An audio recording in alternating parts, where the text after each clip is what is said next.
not be public. This is the type of stuff that, for whatever reason, it kind of baffles me why we're having this conversation and why Central Command, why the Department of Defense would allow this to get out. But I mean, stuff happens. This is terribly unfortunate, lack of professionalism and almost a relaxed approach toward a challenge that we've been trying to get our arms around for well over a year.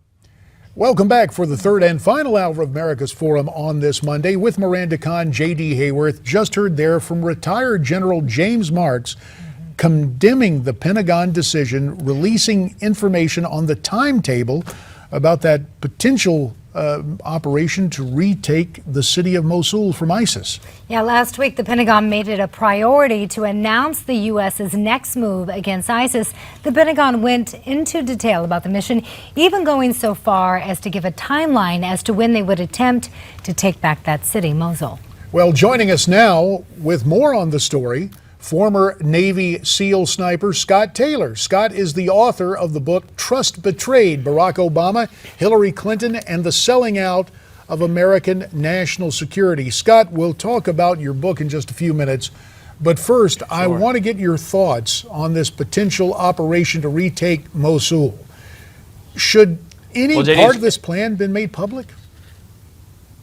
Well, it's great to see you again. I think that you spoke very well about the timetable being out there as well too, but it goes further than that. They also said exactly how many forces are going to be there, what America is going to do to support the Iraqi forces there. So it should absolutely not be there, and that's, in my book I talk about it very often. I mean, this administration is more concerned about their short-term political gains than they are American national security, and quite frankly, the lives of our men and women who are over there in harm's way. This is ridiculous. It's the same thing that they've been doing for years now.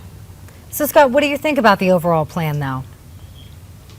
Well, I mean, I have concerns about it. I'm not a military strategist in terms of taking over cities and stuff like that, but it is incredibly complicated. I do know that. I do know it takes a lot of folks there, and I have questions about it. The Iraqi army is heavily Shia. Mosul is Sunni. Are they willing to fight and die for the nation state of Iraq? Are Sunnis that are there in Mosul willing to help them repel ISIS, if you will? Or are they going to help ISIS? And if they help ISIS and their Sunni brothers, then we're in for a long fight, I think. And perhaps they need a lot more than 25,000 people. Scott, it's the second largest city in Iraq.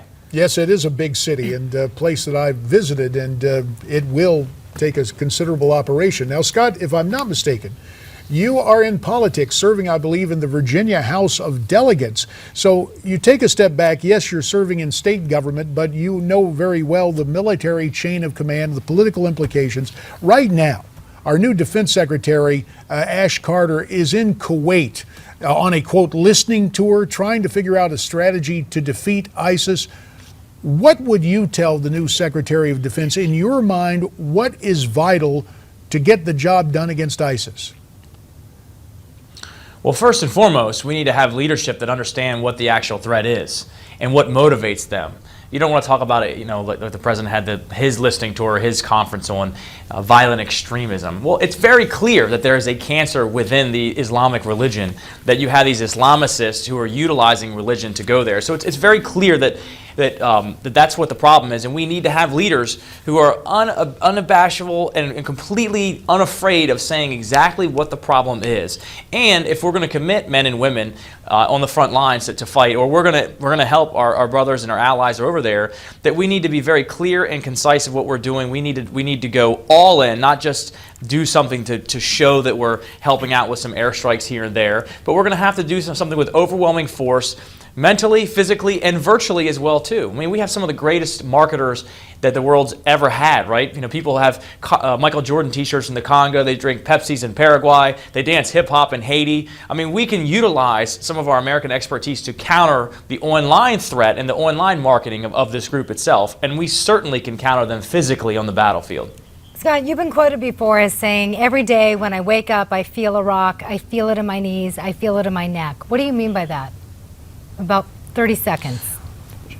Sure. Well, I'm very fortunate to have served with many great men better than me, and they helped me out. They helped me out when I fell and on a sniper mission in Iraq where I was injured, and I had a great Petty Officer Stout medic came there, assessed me, put a J tube, opened my airway, saved my life, basically stabilized my back. But I just got injured. But my injuries are nothing compared to many people that are far worse off than myself, physically and mentally. But I can tell you that there are people that want to speak out because we didn't go to win a war of terrorism overseas to come back and lose it because of misguided national security and foreign policies.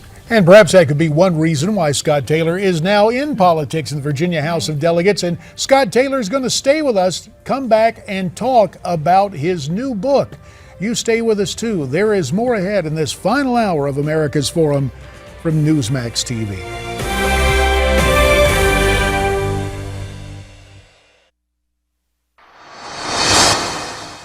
I wanted to drop a bomb, but people didn't believe in this lead enough to drop a bomb.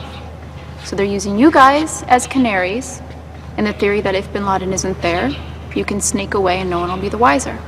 But bin Laden is there, and you're gonna kill him for me. Back now on America's Forum to continue the conversation with former Navy SEAL sniper Scott Taylor, who is currently a member of the Virginia House of Delegates, and he's the author of Trust Betrayed, Barack Obama, Hillary Clinton, and the Selling Out of American National Security. Scott, we welcome you back from Newsmax, New York, and we just took a look at a scene from the motion picture Zero Dark 30, the movie about the search and the killing of Osama bin Laden. Whole lot of information went into that movie that most folks believe was classified. How was Hollywood able to get its hands on that inside information?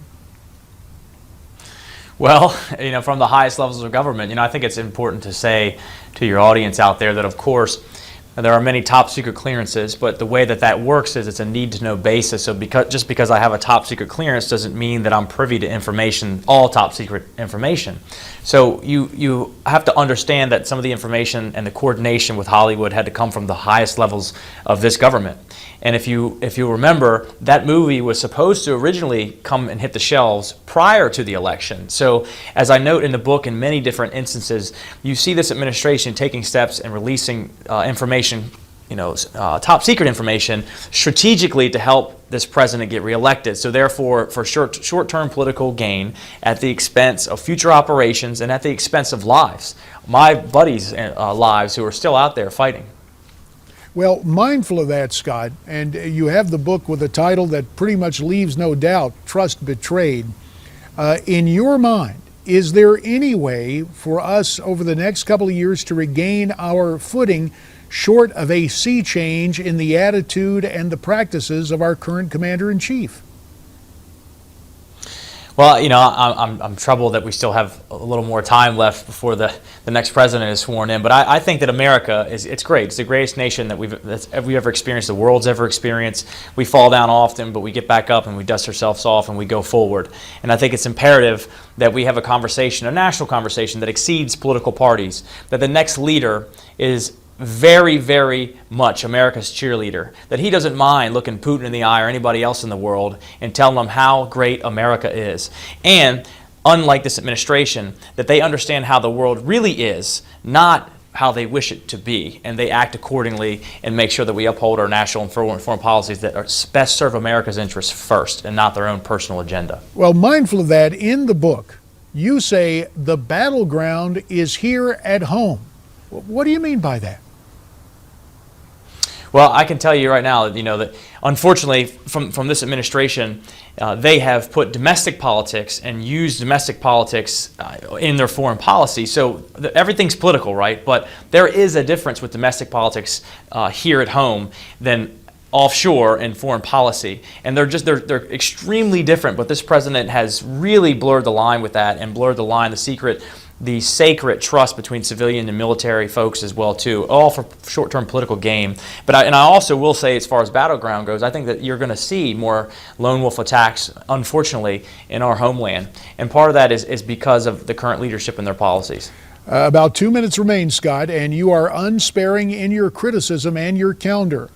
Also in the book, you say that Mr. Obama's ISIS strategy is doomed for failure. Why is that? Because again, I think you know, as you said, I'm very clear and concise in my book, and I would be wrong if I criticize the president and don't tell him to do the same thing, or if I did the same thing and I was blurry or anything like that. I believe that this president is in over his head. I believe that the president keeps jumping around, and he can't call it a spade a spade. He can't say that, look, there's a cancer in Islam with these Islamicists that are using the religion as a means to both recruit folks as well as to inspire attacks. And until we can do that, we really can't have an overall strategy to fight these folks, because that strategy has got to be a mental one, it's got to be an online one, and it has to be a physical one. And it has to be clear and concise. Leadership, being a leader, is about showing a vision, a clear vision, of confidently showing that vision and taking your followers where we need to go. And that is something that we have not seen in the past 6 or 7 years under this administration. Scott Taylor, about 30 seconds. This is primarily personal, but I guess it's political. Now that you're holding political office, do you have plans to not only serve in the Virginia House of Delegates, but perhaps to continue running for office, perhaps higher office in the days ahead? Well, let me first say that it's important, I think, for anybody to get out there and try to serve and have a seat at the table for where we go in the future. And I feel like I'm being very impactful for the citizens of Virginia, and I'm looking forward to continuing to serve for them wherever something else may take me. And if I can be impactful, then perhaps I'll look at that when the time comes. So right now, I'm enjoying my time at the Virginia House of Delegates in Jefferson's capital. And you're also the author of the book, Trust Betrayed, Barack Obama, Hillary Clinton, and the Selling Out of American Security. Scott, we thank you for your time, and we'll be right back.